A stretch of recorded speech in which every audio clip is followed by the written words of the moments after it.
Merci pour l'invitation d'abord. Alors, je m'appelle Salem Amamou. Je suis professeur-chercheur à l'Université de Sherbrooke, au département de kinanthropologie à la Faculté des sciences de l'activité physique. Aujourd'hui, vous avez animé l'activité accompagner un stagiaire en difficulté. Est-ce que c'est possible un peu de nous résumer l'objectif principal de l'atelier? Oui, bien sûr. Alors, l'objectif principal de l'atelier était que les enseignants associés, les superviseurs puissent partir avec des pistes concrètes ou bien une démarche qui Mhm. pourrait les aider à accompagner un stagiaire en difficulté. Alors, en gros, on a commencé par identifier c'est quoi vraiment un stagiaire en difficulté. Et on a rapidement réalisé que ben, ça dépend de plusieurs facteurs, de la fréquence des problèmes qui apparaissent, de la lourdeur, de la prise que le stagiaire a sur cette difficulté-là versus l'enseignant associé ou le superviseur. Alors, on a réussi rapidement d'identifier c'est quoi les différents types de difficultés. OK. Et ce qu'on a remarqué, ben, j'avais un modèle, mais ce qu'on a remarqué, c'est que ça a été des difficultés de type qui sont liées à des caractéristiques personnelles du stagiaire qui pourraient expliquer ces difficultés-là en premier lieu. C'était les plus nombreux. Donc, davantage lié au savoir-être du Exact, stagiaire. ça pourrait être le savoir-être, ça pourrait aussi lié à l'anxiété, à son stress de Mhm. performance. Donc, tout ce qui touche la personne de façon générale. Un élément qui ressortait beaucoup aussi, c'est l'aspect relationnel.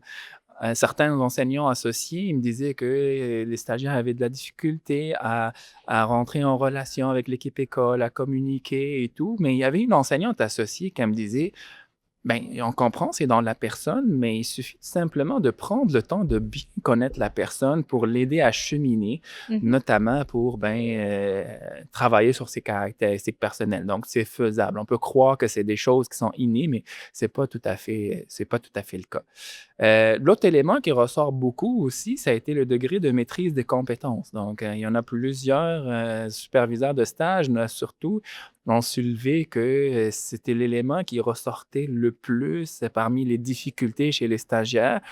Puis, c'est pas surprenant, c'était la gestion de la classe et la planification. Oui, C'était les deux éléments qui ressortaient le plus, c'est là. souvent ce qui ressort Ouais, aussi. ouais, ouais, absolument. Donc, c'était ces 2 premiers facteurs. Il y avait aussi, beaucoup de réflexion sur, comment le contexte aussi pourrait influencer, un stagiaire, ben, comment on pourrait expliquer les difficultés qu'il pourrait vivre.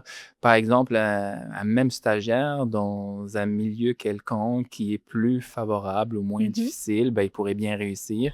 Mais un super bon stagiaire qui peut être dans un milieu un peu plus difficile, ben, il pourrait rencontrer des difficultés. Par contre, ce qu'on disait, c'est que vivre des difficultés, c'est pas mal en soi. C'est Puis formateur. c'est formateur. Puis on parlait beaucoup de sentiments d'efficacité personnelle aussi dans l'atelier. Puis on disait, c'est ce qu'on remarquait, puis c'est la recherche le dit aussi, c'est pas ceux qui ont un succès continu qui persévèrent le mieux Mhm. dans le métier. C'est au contraire, ce sont ceux qui vivent des difficultés, qui prennent les moyens de les soulever, ces difficultés, de travailler leurs défis. C'est eux qui persévèrent le mieux dans le métier. Puis il y en a certains enseignants associés et disaient, ben, je préfère qu'ils vivent ces difficultés-là en stage et qu'ils soient accompagnés plutôt qu'après en insertion professionnelle, il y a une difficulté, puis il est confronté à la réalité, puis ça sera un peu plus difficile pour lui, là. Parce qu'en stage, il y a un filet de protection qui est derrière le stagiaire pour l'accompagner justement au travers de ses difficultés. Absolument. Donc, on pourrait dire ça, oui, dans le cadre d'un stage. Si vous aviez là, un petit conseil ou une invitation à lancer aux formateurs de stagiaires, ça serait quoi? OK. Ben, si je me concentre sur les stagiaires en difficulté, la question qu'on s'est posée, qu'est-ce qu'on devrait faire pour aider ces stagiaires-là? Mais on s'est posé la question aussi, qu'est-ce que le stagiaire devrait faire lui Mhm. aussi pour réussir ses difficultés? Puis ce qu'on a convenu, c'est que la question, c'est pas ce qu'il faut faire, mais il faut aussi se concentrer surtout sur la question de quoi il a besoin, le stagiaire, pour pouvoir cheminer à travers ces difficultés-là. Puis c'est là où l'accompagnement prend tout son sens, c'est de connaître les besoins des stagiaires. Puis je parle bien des besoins de formation de Mhm. stagiaires parce que des fois, les besoins, ça peut être personnel. Ça peut Oui. être je veux que tu sois gentil avec moi ou je veux que tu sois fine avec moi, peu Mhm. importe. Mais on se concentre davantage sur c'est quoi les besoins de formation. Donc, ce que j'invite les enseignants associés, les superviseurs, quand il accompagne un stagiaire, de commencer par un diagnostic structuré. C'est pas tout simplement de le faire sur un bout de la table ou de poser des questions d'ici de là, mais c'est vraiment prendre le temps de s'asseoir avec le stagiaire, quitte à lui demander de compléter peut-être un formulaire, Oui. puis à savoir pour connaître un petit peu c'est quoi ses besoins. Ça peut être des besoins, c'est quoi ses besoins cognitifs en termes de compétences, c'est quoi ses forces, c'est quoi ses défis en termes de compétences. Ça peut être aussi des besoins sociaux, ben, c'est quel type de personne il est, comment on peut l'amener à ce qu'il est quelqu'un de plus timide, qui a de la difficulté à s'intégrer et tout, et comment on peut l'amener à cheminer. Ça peut aussi connaître aussi ses besoins affectifs. Donc, ben, on pourrait faire affaire à quelqu'un qui est comme qui est anxieux, qui a un rapport difficile avec l'échec et tout. Donc, Mhm. c'est de connaître cette personne-là. Donc, c'est vraiment de s'asseoir avec le stagiaire, de connaître ses besoins, de voir c'est quoi ses défis, puis à partir de ces besoins-là, ben, c'est de bâtir une démarche d'accompagnement pour l'amener à bien réussir son stage ou à cheminer à travers les difficultés qu'il peut rencontrer. Est-ce qu'il y a eu un moment ou une question ou un échange qui a été plus marquant là, durant l'atelier que vous avez animé? Ouais. Ben, il y avait un échange dans la démarche d'accompagnement que je leur montrais. Je leur montrais trois types de pratiques d'accompagnement. La première, c'était de soutenir l'agir professionnel de la personne stagiaire, c'est-à-dire c'est de connaître ses forces, ses défis, etc. Puis à partir de ça, ben, on peut mieux l'accompagner. La deuxième, c'était d'offrir une structure à la personne stagiaire pour l'aider à cheminer, parce que des fois, ben, des personnes stagiaires ont besoin de cette structure-là. On voit qu'il ne va pas bien, mais il ne prend pas les bons moyens. Puis là, des Mhm. fois, ben, il faut structurer un petit peu.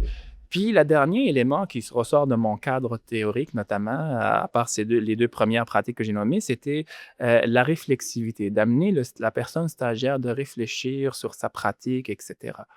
Puis, un moment marquant pendant l'atelier, c'est que plusieurs enseignants associés et superviseurs de stage, ben, ils rapportaient l'importance de cette réflexivité-là, puis ils disaient que eux, c'est vraiment, ça constitue le cœur de leur pratique. Que ce soit pour soutenir ou pour structurer, ils passent tout le temps par la réflexivité. Fait que c'est là où c'était un moment marquant de dire, bon, ben, OK, on valorise bien la réflexivité, on voit c'est quoi l'apport que ça pourrait avoir. Puis ça m'a fait aussi, moi, réfléchir que il y avait une enseignante qui m'a questionné aussi par rapport à mon modèle, mais elle Oui. m'a dit peut-être la réflexivité, elle doit être transversale à toutes les autres pratiques. Puis elle a tout à fait raison, fait que j'ai Mhm. une réflexion à faire peut-être à la fin de la journée par rapport à cette intervention-là. Si je ne me trompe pas, il y a un événement marquant qui est survenu pendant l'activité, un événement intéressant? Oui, en effet, ben, une des choses que j'amenais les participants à vivre pendant l'atelier, j'ai oublié de le mentionner au début, c'est un atelier de co-développement professionnel. Donc, en quoi Mm.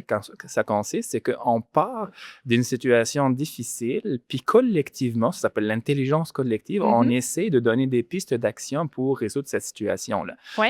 Donc, concrètement, il y avait une participante qui a amené une situation sur la table et il y avait 4 personnes autour qui lui ont posé des questions pour mieux comprendre la situation qu'elle vit et puis lui proposer des pistes d'action.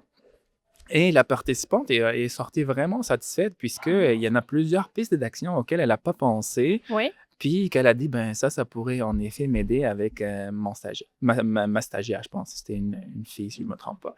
Donc, c'est vraiment une approche très puissante que j'invite peut-être aussi les enseignants associés ou les accompagnateurs ou les superviseurs de l'utiliser lorsque vous rencontrez des difficultés. Ben, peut-être de faire appel à cette approche-là de co-développement professionnel pour notamment collectivement résoudre une situation puis grandir ensemble à travers une situation difficile qu'on peut vivre. Donc, c'est vraiment une démarche très puissante. Puis les participants, je pense, ils l'ont bien apprécié. Ils m'ont dit, ah, on aurait pu avoir plus.